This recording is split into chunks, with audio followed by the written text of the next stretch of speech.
Matigas. So, yung clay po, Magandang illustration. maano mo pa po siya eh. Ma-design mo na kung anong gusto mo. Di ba po? Pero ito po, magamit-gamit na. Pwede mo na itong lagyan ng kanin, pwede mo na itong lagyan ng kung ano-ano, pwede mo ng tanuman. Marami na itong purpose. Tama po? Itong clay, wala pa itong purpose. Kasi, hindi pa siya ano eh. Paano mo naman ito lalagyan ng tubig? Paano mo ito lalagyan ng kanin? Walang form. Ito, may purpose na. Pero alam niyo po, minsan ganito po yung dilemma natin. Yun lang Dati pagka po, we are na-mold na soft siya, as hindi na a siya tree. mga bago. Pero habang tayo po ay tumatagal sa ministeryo, minsan po, hindi po natin alam, tayo po ay tumitigas na katulad dito. Ayan. Maaaring kagamit-gamit, meron ng purpose, pero hindi mo na siya ma-mold. Kasi meron na siyang shape, meron na siyang purpose. Paano pag matigas, anong gagawin? Basagin. Para ano po? Ang delay na Para mabuong muli. Alam niyo po, si Jesus po, hindi po siya nagtatangi kung broken tayo or hindi. Amen? God Para yung tao can may restore impact sa each and tao. every one of us. Tama po?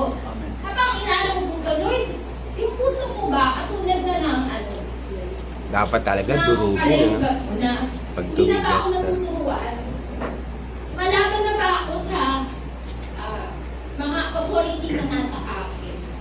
Kasi po, hanggang hindi po natin pinababasag yung puso natin sa Panginoon, hindi po tayo magiging katulad ganito. Ang kailangan po natin is like a clay. Hindi po tayo tinawag para maging pag-ano ng purpose. Tinawag po tayo para magkaroon po ng Mold. Panginoon sa buhay natin who will shape us to be more like Him. So, kung ngayon po, sa tingin po natin, tayo po ay broken dahil malayo-malayo na kayo sa Panginoon. Or sa tingin po natin, ay hindi, okay lang ako. Kasi nakakatayo naman ako eh. Yun po yung danger. Kasi po, hindi na po natin alam kung ano po ba tayo bago yung platform. Baka ang akala lang natin, nandito na ako sa sitwasyon ko, kaya okay na ako. Hindi po. Dahil bago po tayo tumayo sa platform, meron po tayong identity. Ang identity po natin is we are God's servant. Tanungin niyo po yung puso niyo, am I still soft clay in the potter's hands? Malambot na clay pa ba ako? Or matigas na ako? Or I began to resist the very hands that formed us? He is not looking for an impressive performer, but He is looking for a surrendered heart. Amen. Amen? Amen. So, if we harden our heart, it will break us. At hindi papayag ang Panginoon na hindi po tayo alisin doon po sa kasalanan na binabalot po tayo. Kasi si Jesus po, kaya po siya namatay sa cross for our freedom. Hindi po niya tayo hahayaan na manatili sa estado po natin ngayon because His grace changes everything. Hindi po yung grace na nagpapatawad lang, but it is His grace that transforms us to be more like Him. Him. Amen. So, ang gospel ko is not for the perfect one. It is for the broken, One. broken by sin, but softened by our Savior. So, ang tanong ko is, can I serve or can I still be shaped?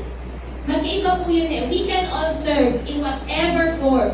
Pero, pwede pa po ba tayong ma-shape? Can I receive correction? Do I repent kapag alam kong may ginagawa akong masama kay Lord? Na-admit ko ba na, Lord, sorry, mali ako? Teachable pa ba tayo? Or, hina-harden na po tayo ng ating mga kasalanan? Pero hindi pa po muli ang lahat. Kasi po, Jesus is waiting for us. Hindi po niya tayo tatalikuran. Kasi He loved us. despite of our flaws. So, before the platform, stay in the Potter's hands. Your greatest ministry will never be what you do on a stage. It will always be a heart that keeps letting Christ shape it. Amen. Lahat po tayo